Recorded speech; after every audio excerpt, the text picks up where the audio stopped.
Apple pretty much a beat across the board. That earnings per share, just to pick out one number, $2.10 versus an expectation of $1.89. Can you see anything in there at all that gave you pause for concern? No real pause for concern, and it's an interesting reflection, having just heard all of these other CEOs, talking about the challenges they've had with supply chain. Clearly Apple said, yes, we had some, but not a whole lot. Now, it's important to remember that a lot of Apple's suppliers, Apple is the largest customer. And so they're going to do whatever they can to make sure that Apple is happy, because they are indeed the biggest customer in most cases. So Apple, I think, was able to leverage its power, its strength, its size to get the parts that it needed. It also, I think, has incredibly deep fingers into the supply chain, way deep down. They've reflected that in a number of ways over the years. So I think they had particularly good insight into their supply chain, probably better than a lot of companies have. And that's clearly reflected in the results that we saw. Yeah, Apple definitely coming from a position of strength when it comes to the supply chain. But what about a factor it can't control? How about inflation? How's that going to impact things going forward? And is it going to have to raise the price of some of its products? It's entirely possible that we will, in fact, see Apple raise those prices. I mean, they've got very healthy margins, so you could argue, well, they've got a little room to maneuver to be able to take in some of those cost hits. But if we continue to see these inflationary pressures, I think inevitably we're going to see that.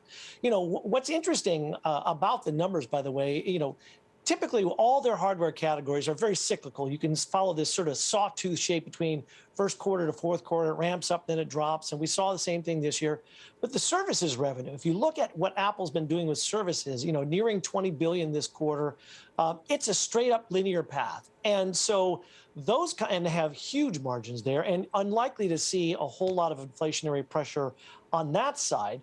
So I think a lot of the growth story for Apple moving forward, even if we have some inflationary issues on perhaps the hardware side, is they've got this strong services business that they can leverage, and they're attaching to more and more content, more and more things to it, and of course getting more and more of their customers with the larger install base to sign up for these services. And I think that's the long-term strength story for Apple.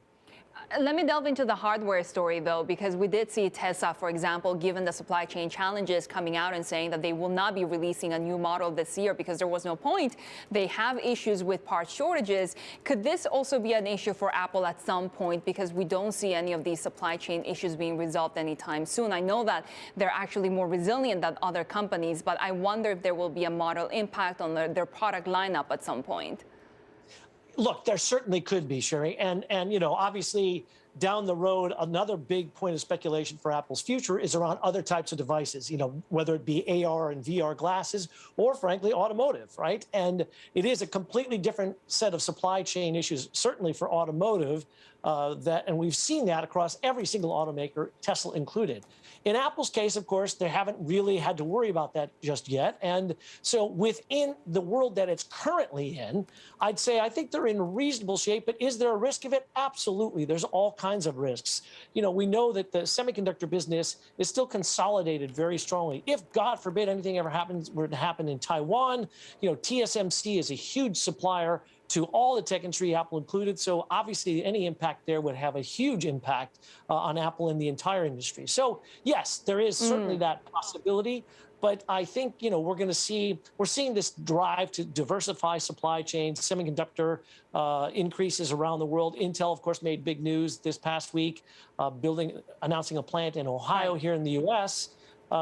So I think we're going to continue to see that diversification, and a lot of tech industry players would like to see that, I'm sure Apple included.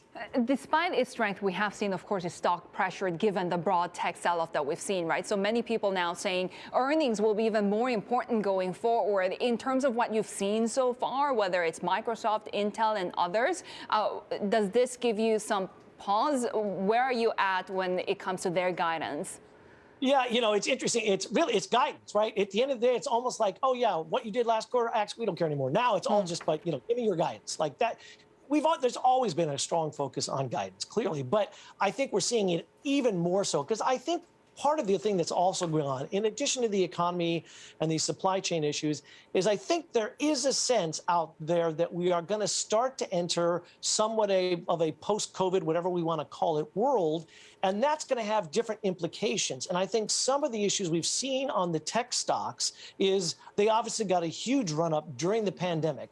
And I think some people are taking a step back and saying, okay, as we start to think about a world that is sort of post-pandemic, what does that mean? And have we overinflated where we need to be on tech stocks? That's why I think you've seen a number of these tech stocks. Obviously, they had huge runs during the pandemic, getting some pretty severe hits that arguably don't really match with the earnings or even with some of the guidance. But, like in the case of Microsoft, classic example, before they put out the guidance on expecting Azure to grow their cloud-based computing business, the stock went down even though they had record earnings. Similar things with Tesla and with Intel, they took a big hit too because it was more on the future earnings than in their case, the investments they're making to build more manufacturing, which is impacting their gross margins. But I think it's kind of these macro issues that go beyond just the economy to sort of this, how does the world look post-COVID, and how do we react based on that?